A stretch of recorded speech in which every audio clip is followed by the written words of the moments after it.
Washington has averted a government shutdown. Washington averted a government shutdown after an up-and-down week saw House Republicans offering a united front and resistant Democrats cornered. The key moment on Friday was an early evening procedural vote in the U.S. Senate that ended debate on a continuing resolution, CR. The final 62-38 vote included 10 Senate Democratic votes in the affirmative. Their support pushed the count above the required 60-vote threshold. Democratic caucusing Senators Chuck Schumer, Catherine Cortez Masto, Dick Durbin, John Fetterman, Kirsten Gillibrand, Maggie Hassan, Angus King, Gary Peters, Brian Schatz, and Jeanne Shaheen all voted yes. Republican Senator Rand Paul voted no in what was otherwise a party-line vote.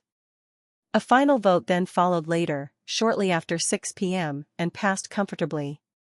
The CR is a bad bill, but as bad as the CR is, I believe allowing Donald Trump to take even much more power via a government shutdown is a far worse option, said Senate Democratic leader Chuck Schumer hours before the vote as he announced he would be voting yes. The spending plan's passage set off another round of Democratic Party agita and soul-searching, with Schumer and other Senate Democrats saying they had no choice but to help push through the 99-page bill written by Republicans. It will keep the government open until September 30 with GOP priorities attached and little in the way of concessions to Democrats. The bill is set to offer increased spending on issues like defense and immigration and cuts elsewhere to other programs. The changes overall are a proverbial drop in the bucket of America's fiscal situation given the country has carried multi-trillion-dollar budget deficits in recent years.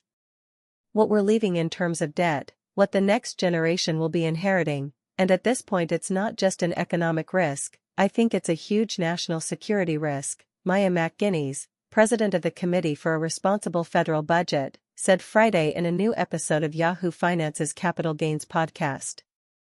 Her group recently pointed out that the U.S. government has already run up $1.1 trillion in new deficit spending in just the first 5 months of the current fiscal year.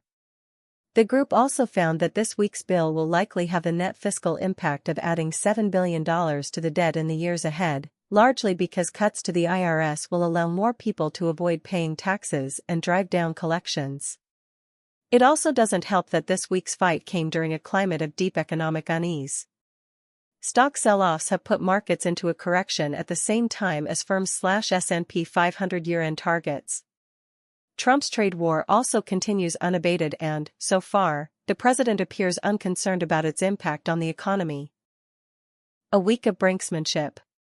Friday's votes capped a week of standoffs on Capitol Hill that began with observers estimating a 1 in 3 chance of a shutdown as House Republicans planned to muscle through their bill with slim margins and plenty of initial skepticism that they could succeed. Even Trump at the time tossed up his hands and told reporters Sunday about a shutdown, "It could happen, you never know." But House Speaker Mike Johnson's gambit worked, with a 217-213 vote that advanced the stopgap measure and forced Democrats' hand.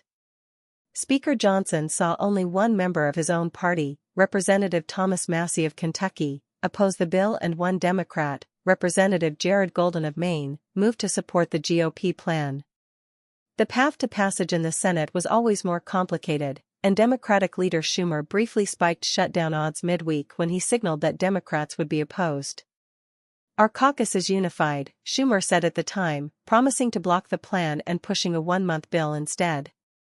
But then the Democratic leader quickly saw his Senate caucus split as many voted no, with others, including Schumer, voting yes in an acknowledgement of the political reality.